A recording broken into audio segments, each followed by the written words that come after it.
Her niece was running down in the streets crying, help, help, help, rape, assault. They heard a gunshot go off, and ultimately we found a person deceased. Now at 11 o'clock, manhunt over a body found in the woods believed to be the man who broke into a Hastings home last night, holding an 82-year-old woman captive for hours and then sexually assaulting her. Tonight we are hearing from those closest to the victim, still in shock that this happened. And we're going through state records, finding out who the suspect is. Good evening, everyone. I'm Susan Shaw. And I'm Marley Ginter. Since 6 o'clock, we've been bringing you live updates as police found a body inside the perimeter they had set up just southwest of Hastings. Our team coverage begins with 24-hour News 8's Heather Walker tonight, live where the body was found. Heather? Yeah, Sue, this all ended a couple football fields from here near Tanner Lake and Yeckley Road. Now, officers wanted the suspect to come out in cuffs, but he had his own plan. We believe there was a point where they got relatively close to him, and then they heard the gunshot. And at this point, it appears that the gunshot was self-inflicted. Police have yet to positively identify the body as that of 34-year-old Michael Carl Cooley. But after an 8-hour chase that led police here, they don't think it's anyone else. This all started last night in the 200 block of West Benson Street, when police say Cooley came to the 82-year-old victim's home and asked to use her phone. There's some indication that he was familiar with her. In fact, may have lived in the area. Sometime after he was let in, authorities say Cooley sexually assaulted her and attacked her with a knife. Police say inside her home, Cooley cut himself, leaving blood and DNA. After being held up all night, Cooley allegedly took her car and took off around noon today.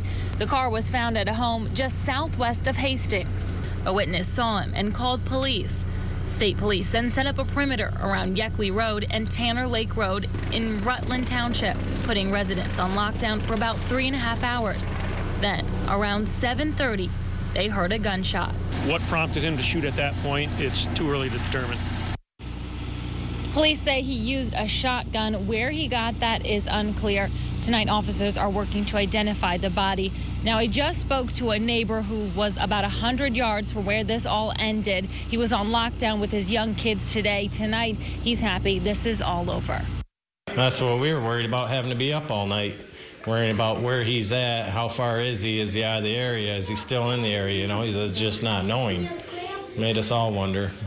How are you feeling tonight? A lot safer. Now we know, he's taken care of.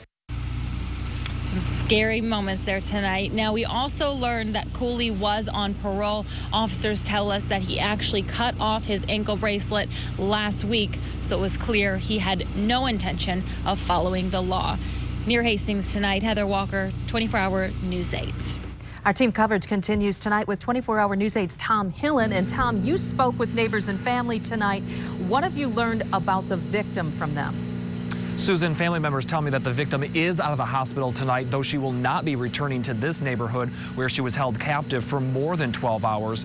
Neighbors say the victim is an excellent neighbor and that tonight they are still upset this is all happening to her. It is a quiet, peaceful neighborhood where usually nothing happens.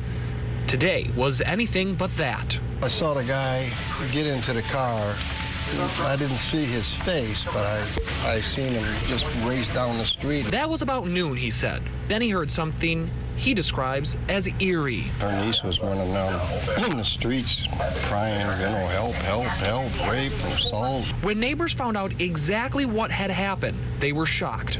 She's just a wonderful woman, minds her own business, and it's sad. It's horrible that something like this would happen to her. But everyone, neighbors, friends, and family, all say she will bounce back. Very energetic, cuts her own grass, that's quite a bit for a woman her age. Still, the whole incident has this neighborhood on high alert. But yeah, you can sleep with your doors unlocked here. It doesn't make any sense. But, there's them people out there who, are willing to go to any length to get what they want.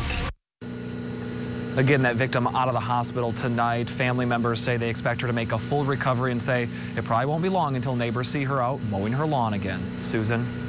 Tom, before you go, Heather talked about how the victim and the suspect may have had a connection. They may have been familiar with each other. Are you hearing any ties that family members or friends have been saying that these two may have known each other?